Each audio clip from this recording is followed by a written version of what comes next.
Right, it's fight week. Yes, it is fight week. I feel like I've waited absolute ages to say those magic words, because on Saturday night we get the first major UFC card of the year. It's UFC 270. We're going to see two big title fights. We're going to start with the men's flyweight title being defended by Brandon Moreno against Figueiredo, the very man that Moreno beat to win the title in the first place. It's the third time these two fierce competitors are going to face off against each other. And then it's the big one. It's the big heavyweight clash between champion Francis Ngannou and interim champion Ciryl Gane. They can only be one, and the undisputed will be crowned on Saturday night. I can't wait. I'm very excited. I'm here to talk about both of these fights. Before I do, my name is Rahul J. Chan. This is the Battle Camp. Thank you very much for joining me. If you're new to the channel, please do consider subscribing, because I'm very close to getting to 1,000 subscribers. I'm very, very close, but it's slow progress. I feel like a tortoise and I want to be a hare. I want to get it quicker. So please help me by hitting the subscribe button. All right, look, there's only one place to start, and that's the heavyweight title, right? Because as I was thinking about what am I going to say in this video, I was going through the archives and the database that I've got up here, stored fights and fighters, and I couldn't for the life of me think of a fighter that's gone into a fight with as much at stake as Francis Ngannou has on Saturday night. Now, this all started in the summer last year when the UFC randomly at the time decided to announce that there's going to be an interim title fight between Ciryl Gane and Derek Lewis. And I remember I made a couple of videos at the time, sat here saying, what the hell is going on? Why are the UFC doing this? Like, Francis Ngannou has just won the heavyweight title. It looks as though he wants to be active. There is no reason to have an interim title fight. And then on August the 7th, and I don't just remember that, I've got Ciryl Gane's Wikipedia page up in front of me, at UFC 265, Ciryl Gane beats Derek Lewis relatively easily, and he becomes the interim title holder champion. And ever since that day, it just feels as though both of these men are on a collision course. And we're talking about August last year, so there's been a considerable amount of time between then and obviously Saturday night from when the UFC decided the fight is going to happen. And in that time, we've just seen loads of kind of stories unravel, you know. We've seen Furlan Lopez come out in the media, talk about Francis Ngannou, and Francis Ngannou have to come back and respond to the accusations and the things that Lopez has said about Ngannou. So he's fighting a battle on that front against his ex-coach, his mentor, who's now trained someone up to come and take everything that he's worked for. Some real Karate Kid shit, some real Cobra Kai stuff, you know. And then whilst that's going on, this personal, emotional kind of conflicts that Francis Ngannou is currently in, he's in this dispute with his promoter, the guy that's supposed to be helping him earn every dollar possible. They're going back and forth. They're in a dispute over his next contract, and I've made videos about this in the past as well. And all of this stuff culminates on Saturday night for Francis Ngannou, where he gets to shut his ex-coach up. He gets to add leverage to his case against, I shouldn't use the word case like this is not a legal battle, but add leverage in his corner in terms of trying to get the best deal he can possibly get from the UFC by retaining the championship or winning the undisputed heavyweight championship, and being able to use that hopefully if on his point of view, to get the best deal he can possibly get from the UFC, if that's what he wants to do, right? And just to kind of compound things, we've got Ciryl Gane, an ex-training partner, although both of these guys have played it down, played down the fact that they trained together. They say that they only sparred a few times. It wasn't like they came up in the game together and whatnot. But you got Ciryl Gane, who just seems to be the coolest cucumber in the fridge. I've never seen a fighter going into such a high-profile fight be as laid back as Ciryl Gane was during his interview with Ara Helwani. Like, I've seen fighters trying to convince us that they're calm and they're cool and the occasion isn't getting to them, and they're going to carry this calm and cool attitude into the fight and that's what's going to help them win on fight night. It's like the MO of a lot of fighters, right? But I always feel as though deep down they must be shitting themselves. Deep down there must be some sort of nervous energy that they're feeling. But Ciryl Gane, for me, is the most convincing that I've ever seen do it. Like, his attitude is very laissez-faire. It's very comme ci, comme ça. And it's quite apt that I'm speaking French, because obviously Gane is a Frenchman.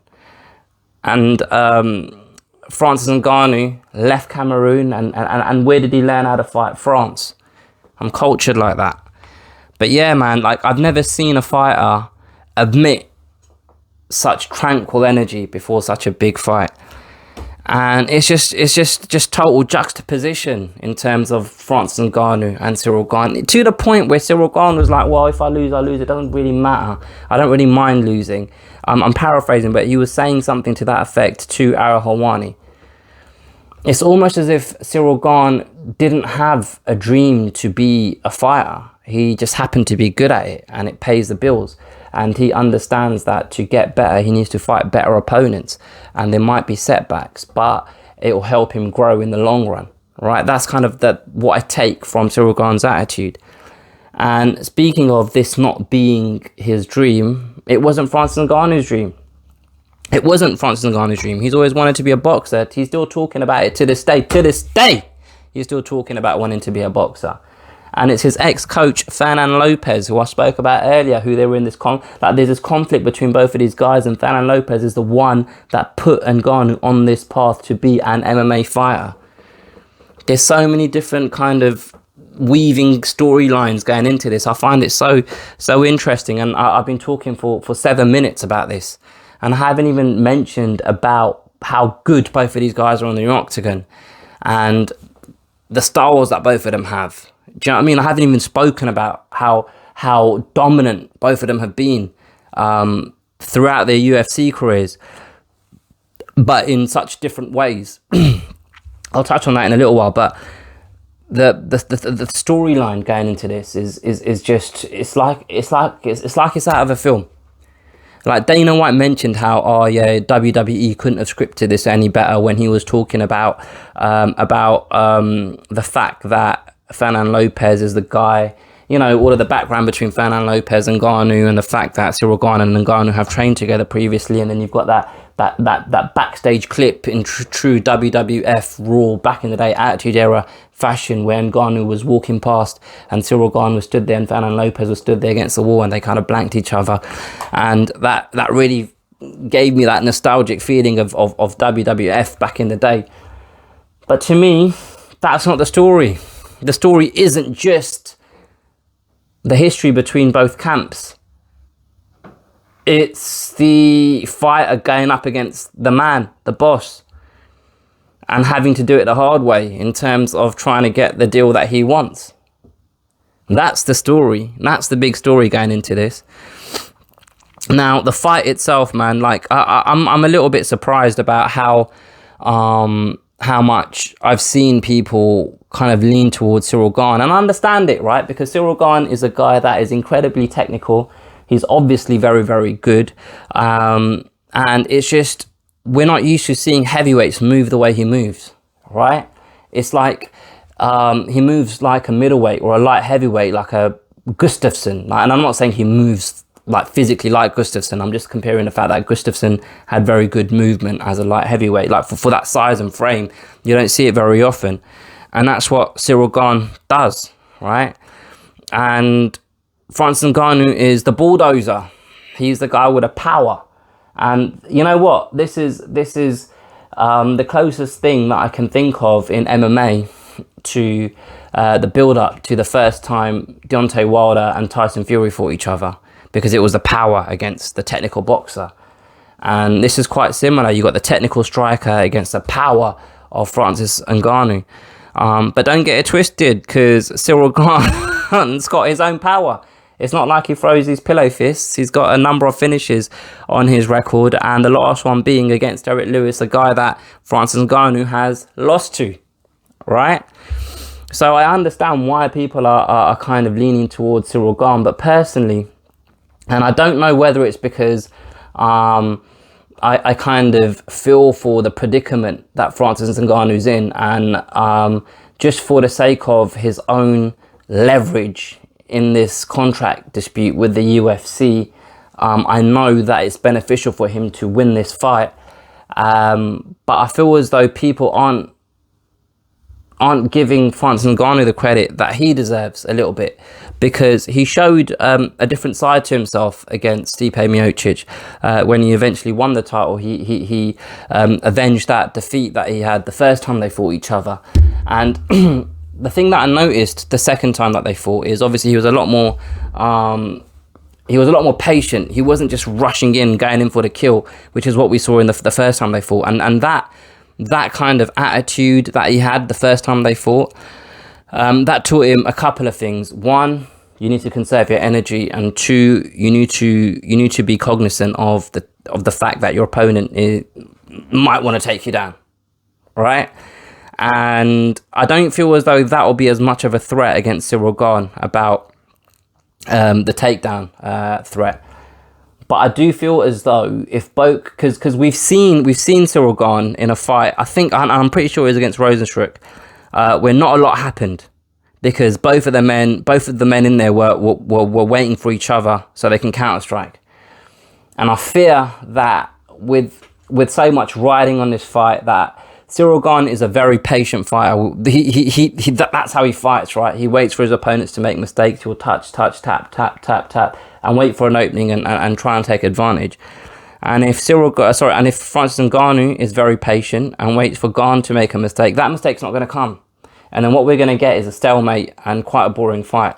But I feel as though Francis Ngannou, like, all of the stuff that the stuff that I've spoken about for the last 10, 12 minutes in terms of, you know, the conflicts that Francis Ngannou is going through outside of the octagon, you know, you think to yourself, is that going to cause a load of pressure and have a negative impact, a negative influence on his performance? Or is that something that's going to motivate him and help him? And I feel as though it's something that will help him perform. He's a guy that's got very good over a short period of time. And if you've watched that interview that Joe Rogan did with him on the Joe Rogan Experience, and you listen to his firsthand take on how his journey unfolded from Cameroon to France and to the UFC, he feels as though he's a guy that has a lot of tenacity, and he has he's able to deal with difficult situations, and he's been in much more difficult situations in the past. I feel as though this isn't something that will cause him to panic and fight out of character. I feel as though Francis Ngannou, like, it's not just that he's got power. I feel as though he has the tenacity where he's willing to take a risk, and he's got a chin where he's willing to take damage, or he's able to take damage. Not willing is the wrong word. He's able to take damage. And because of that, I feel as though Francis Ngannou gets his hand raised on Saturday night. But as I always say, I wouldn't be surprised if Cyril Gane is the one that comes out victorious. I think conventional wisdom will say, if it's early, Francis Ngannou. If it goes the distance, or if it's late, it's likely to be Cyril Gane. I don't know whether I buy into that. I can think about this fight and see Francis Ngannou winning a points decision. I can see Cyril Gane finishing Francis, hurting him and finishing him early. You know, I can see every single outcome, and none of it will surprise me. But one thing that I do think will happen on Saturday night is I'll be entertained. I'll be very entertained. The last thing that I want to add is, obviously, with this conflict of between Dana White, the UFC, and Francis Ngannou, where Dana White has openly said he feels as though Francis Ngannou's managers aren't very bright, aren't very intelligent, and they're counterproductive. Paraphrasing here, obviously, but that's the general gist of the message that he wants to give out there. It's quite funny because I've seen Aaron Hawani twice now in the last couple of weeks tweet about sponsors that Francis Ngannou has got outside of the octagon, a watch brand and Cash App, I believe, and some cryptocurrency and stuff like that. And it's difficult. It's difficult to secure deals with sponsors in the current climate for UFC fighters, with all of the restrictions that the UFC impose on their fighters. So his agents, his managers, whatever you want to call them, are doing something right if they're securing these deals with big brands. It's not just, you know, whatever. I'm trying to think of the old brands that I used to see on fighter shorts back in the day. Dynamic Fast Strap, what was it called again? But you don't know what I'm on about. Those random brands that you'd see advertised on fighters. These are like big proper brands that are sponsoring Francis Ngannou. But I just don't know whether this boxing stuff, perhaps I'll make a different video about all of that, because I'm not convinced. I'm not convinced with this boxing stuff, and I really hope Francis doesn't regret this desire. I really hope Francis Ngannou doesn't look back and say, why was I so adamant that I want to box? You know, but maybe I'll make a separate video a different day for that. Maybe next week at some point, after we see what's happened on Saturday night. And another thing that's going to happen on Saturday night is obviously Brandon Moreno is going to defend his flyweight title against Figueiredo. Now, I don't really have much to say about this fight. I've just got a couple of brief kind of comments about this fight. And the first thing is, I was thinking to myself, why have they, like, when they announced this third fight, I was thinking, why are they making this? It doesn't even make sense that these two are fighting again, because obviously the first fight was close, it was very interesting, it was exciting. The second fight wasn't close, because Moreno just beat Figueiredo. He beat him all ends up, from what I can remember, and he got the finish in the third round, was it? Let's check. Yes, the third round, rear naked choke. And then immediately after that fight, I remember Figueiredo saying, oh, I was sick, I had a stomach bug, and blah, blah, blah, blah, blah, blah, and making excuses and saying to Moreno that you need to fight me again because I gave you the rematch. Now you have to be a man and give me the rematch. And I was thinking, it doesn't quite work like that. Like, it doesn't make sense for you to fight him right away. There's a perfect opportunity for you to say, look, I really struggled at the weight. It's time I move up to bantamweight. Sayonara flyweight division. Now, fair play to him for wanting to get that fight back and win what he believes is his title back. And then I kind of thought to myself, well, actually, I kind of understand why the UFC have made this fight, because who else is there? Now, I know the flyweight have a number of fighters that have an argument to say that they deserve a title shot against Brandon Moreno, but who are they? Who are they? Can you name them? At least Figgy is a character, you know. At least Figgy has something about him. He has some sort of quality about him. He has an aura about him as a fighter, you know. Going into this fight, and obviously Figgy is training with the weirdest team ever assembled: Henry Cejudo, Wei Li Zhang, John Jones, and Figgy. What? How does that happen? How do these four end up together? But they have, right? And I've seen Henry Cejudo talk about how, oh yeah, you know, I want, I only want champion level fighters in my gym. I want guys that, I don't want someone that needs to come in and learn the basics. I want someone that I just need to tweak and hold accountable. And going off of Figgy's photo that I saw him post on Instagram with his shirt off the other day, it feels as though he held himself accountable. And he looks in tremendous shape. And obviously he's a guy that's missed weight a couple of times, and that always seems to be the weight cut always seems to have a big impact on how he performs on fight night. So if he's done that well, then we should be seeing the best version of Figgy on Saturday night, in theory, right? But the thing is, I just feel as though Moreno has his number, because Figgy's able to bully his opponents, and Moreno just refuses to get bullied by him. Figgy's able to hurt his opponents, and Moreno did get hurt in the first round, but he didn't get rocked. He got hurt, but he was able to weather storms and keep going. And Figgy's a guy that, to me, it seems as though he gets tired. He needs to fight in bursts. He needs to, he's like a sprinter almost. He bursts of energy, and then he needs to get his wind back and get his energy back. Then he goes again, another burst. But Moreno just seems constant, and he can just keep going. And I can't see how Figgy beats Moreno. This is one where I will be surprised. I will be surprised if Figgy beats Moreno. And if it happens, you'd imagine that it's a shot that Moreno doesn't see that just knocks him out cold. But I don't know. I just feel as though Moreno's confidence is at a level where he'll be able to perform similar to how he did the second time they fought at UFC 263 and finish Figgy again.